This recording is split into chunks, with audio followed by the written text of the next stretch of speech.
Institutions love Bitcoin, but they fear DeFi. Welcome to the 4th edition of Shrimpy's weekly newsletter, a place for staying up to date on the latest trends, news, and events in the cryptocurrency industry.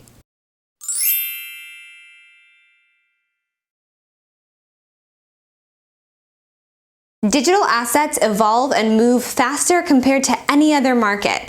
For those who don't have the time to constantly scroll through crypto Twitter, which, by the way, if you're not following us on Twitter, follow us at Shrimpy app, we wrote a special weekly update that covers everything major that happened this week. Morgan Stanley became the first big US bank to offer its clients exposure to Bitcoin, which will be available through 3 funds. 2 of the funds are from Galaxy Digital, while the 3rd one is a joint effort from asset manager FS Investments and Bitcoin company NYDIG. According to the bank, Bitcoin is suitable for investors who have an aggressive risk tolerance.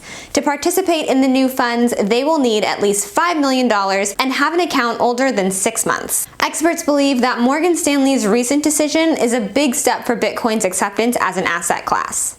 The Federal Reserve Chairman Jerome Powell stated during a virtual payments conference on Thursday that central bank digital currencies, CBDCs, need to coexist with cash.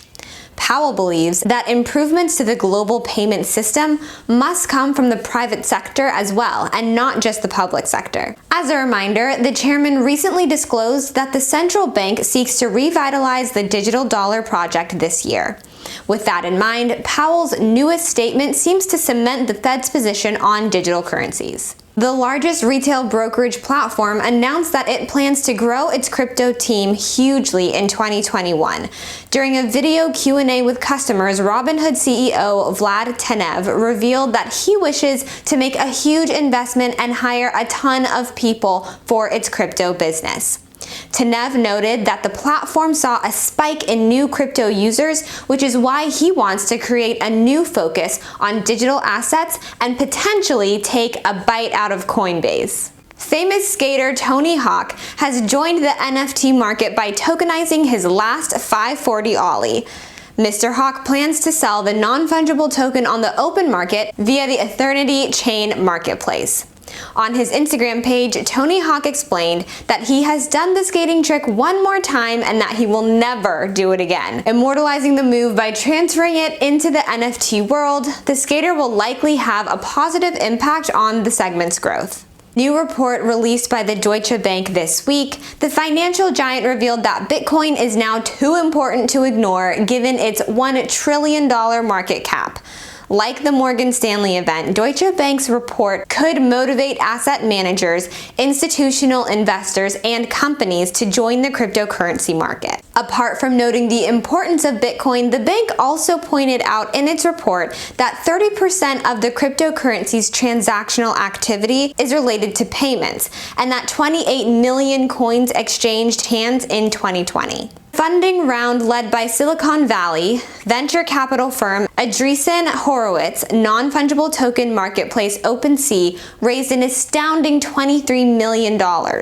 According to an announcement released on Thursday, OpenSea grew by more than 100 times during the last 6 months. Horowitz has also led a $25 million funding round for Optimism, a leading Ethereum scaling solution. Both events imply that institutional investors might be done with Bitcoin and that they wish to gain exposure to altcoins like Ether as well. Who were crypto's adversaries this week? Number 1, EU regulators warned against crypto risk. The European Supervisory Authority said in a new report that cryptocurrencies are highly risky and speculative, warning investors against using them for speculative purposes. The report also stated that investors could lose all their money in this so-called largely unregulated market. ESA believes that there are more risks involved in digital assets than usual, as cryptocurrencies like Bitcoin reach new all-time highs. Number 2, UK regulator decides to ban socially irresponsible Bitcoin ad.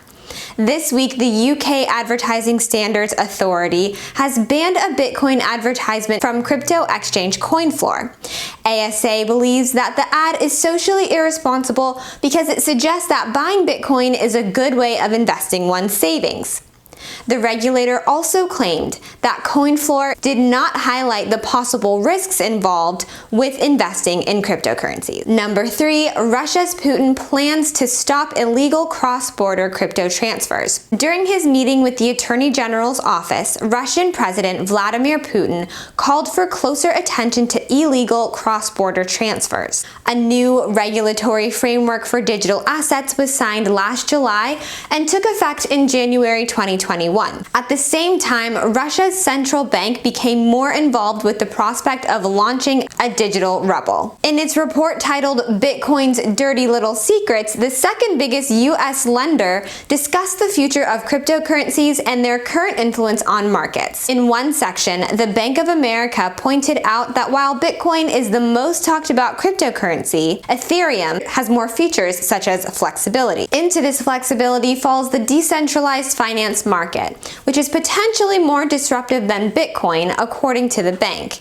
It could bring a radical change to mainstream capital markets, but at only $35 billion, DeFi has a long way to go. Another interesting statement is the bank's belief that central bank digital currencies are kryptonite for crypto. Hong Kong-listed company Mytwo announced this week that it made new investments in cryptocurrencies. Through its subsidiary Miracle Vision, the company bought 16,000 ETH and 386 BTC.